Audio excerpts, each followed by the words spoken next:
Okay, part 6. I did have another thought I'd written somewhere else. A very simple, we're going to step back a little bit. Simple idea. Okay, so as a hippie entrepreneur yourself, you are really appalled by the posturing thing. You see so much of it in modern society. People being so fake, so plastic, everything's scripted, it's bullshit, it's insincere, it's manipulative. It's pretending to be something it's not. And it's repulsive to us as hippies. And so we know we don't want to be that. And we're in business. So we see the posturing entrepreneurs. We see the Facebook ads all the time. And we've signed up for programs. And some of you I know have spent a lot of money on those programs with the posturing entrepreneur, realizing too late, oh my God, this doesn't feel good.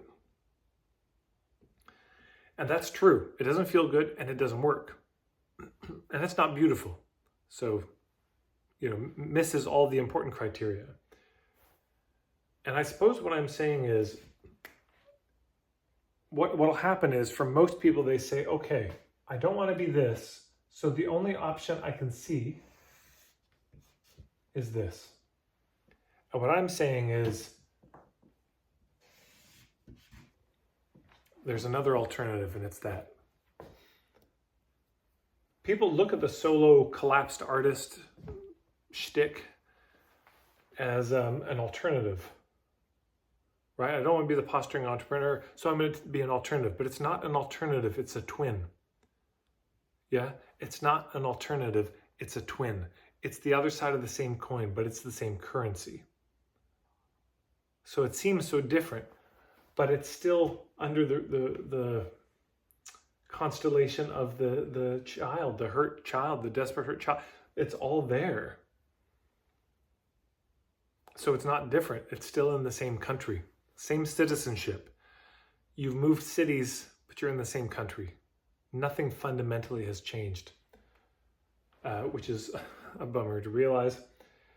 But it's easy to say, oh, but collapse is more noble than posturing. At least I'm not fake, I'm being genuine. Is it genuine though? Is collapse really genuine? This is also the realm here. This is the nice guy. Or the good girl, Many of you very familiar with this in your life. Is the nice guy more noble? Being a former nice guy myself, I say nice guy as opposed to a good guy, and the good girl, being the mama's boy, the daddy's little girl, being so committed to being good, as Carl Jung once said, I would rather be, if given the choice, I would rather be whole than be good. These are acts that people use to get what they want. This is also an act. The posturing is an act, but collapsing and being so nice, being so giving all the time is also a way that people try to get love. It's also a way that people try to manipulate to get what they want.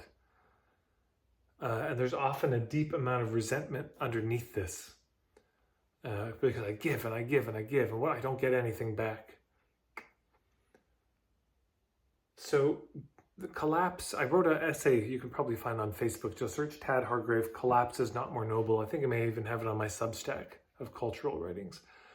But this idea that collapse is somehow more noble than posturing, I would remind everybody that what allows atrocities in the world, like Nazi Germany, it's not that there are a few tyrants, it's that there are so many nice people who are good citizens, who are polite, who would never push back, who would never say no. Because the nice guy doesn't say no. The good girl doesn't say no. Yeah, aren't you nice? Why are you saying no? No, you're supposed to keep giving. You're a parent. You're just supposed to give to your child until there's nothing left of you. Oh, aren't you a good friend? But your friend needs help. Aren't you going to put aside everything in your life to go help them? And then you got another friend who needs help. So if you're nice, if you're so good all the time, if you're collapsed, you can't say no. And you get bitter and resentful. But you're doing it to get the love. which sometimes you get and sometimes you don't. Anyways, it's a shtick, it's a strategy, it's a, I think a landmark, they call it, it's a racket that we have. It's not more noble. It's not better. It's just a different way that the child shows up in our life. It's a different way of being hurt. And the alternative, the real genuine alternative, the citizenship in a totally different country, a different currency entirely is composure. So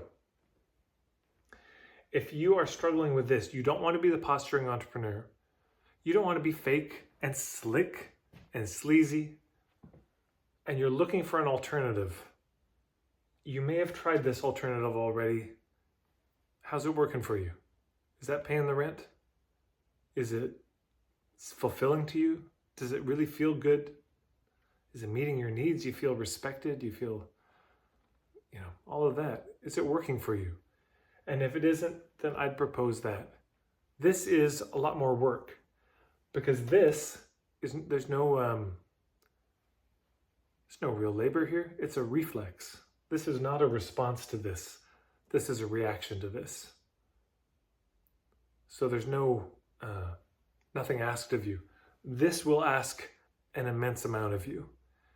It asks a growing up that maybe you didn't bargain for. It asks really looking at where you're being irresponsible in your life, because children are not responsible creatures. They're not supposed to be. But adults are supposed to be responsible, able to respond. Children are supposed to be reactive. So this asks you to look at all of that. It asks you to really look at all the subtle ways that you can be manipulative and set those down. Those are children's toys. They're for children. And it's adorable and cute for a time with children. And it's, again, a very bad look for adults. The magic wand that worked as a kid really doesn't work as an adult. A lot more work to get there. And my God, to then not just get over here, but have a marriage between the artist and the entrepreneur. These two archetypes that want different things, that are totally different creatures, to get from A to B, and then to do that marriage. I mean, this is a real rite of passage to do that, to integrate those parts. And come to a relationship that's not always easy, but that's generative, that creates life, that's fertile, that more beauty can come into the world than was there before. That will ask a lot of you too. Just becoming an adult, step 1, that's a lot of work. Getting married, that's even more work. Step 2. Step 3, you have a child. And you got to raise that child. That's going to ask a lot, right? So we got 1 step, right? You got to grow up. Step 2, got to get married. And step 3, got to raise your child. And even taking the risk to give birth to a child, that's not risk-free. But you got to do all those things on this side. On this side, none of that's required. So it's very seductive. No effort required. Just posture and you succeed. Or just collapse and be really nice, and that's going to have you succeed. But it doesn't have you succeed. It doesn't deliver. It just makes you desperate in the end. But if you do these things, and you do it in such a way that is village making, that brings people together, that brings a community together, where you build relationships and connections with other hubs, you've not only created something beautiful, this child of your business for the world, but the occasion of that child being born becomes a village-making, culture-making endeavor, where people come together who ordinarily wouldn't have. And you get something that's much larger than the birth of your child. But it could be even the birth of community. And we've seen this, haven't we? There's that coffee shop that always hosts the little music shows. There's the person that started that permaculture business, and they host potlucks or gatherings or retreats. And because they're willing to do that, it gives a space for the community to get together. It's the people who say we're doing a barn raising, and everybody gets together for the day to raise that barn. And in getting together, they meet each other, and the community gets a chance to live again, as opposed to everybody being solo. Because this here, the solo artist, the solo entrepreneur,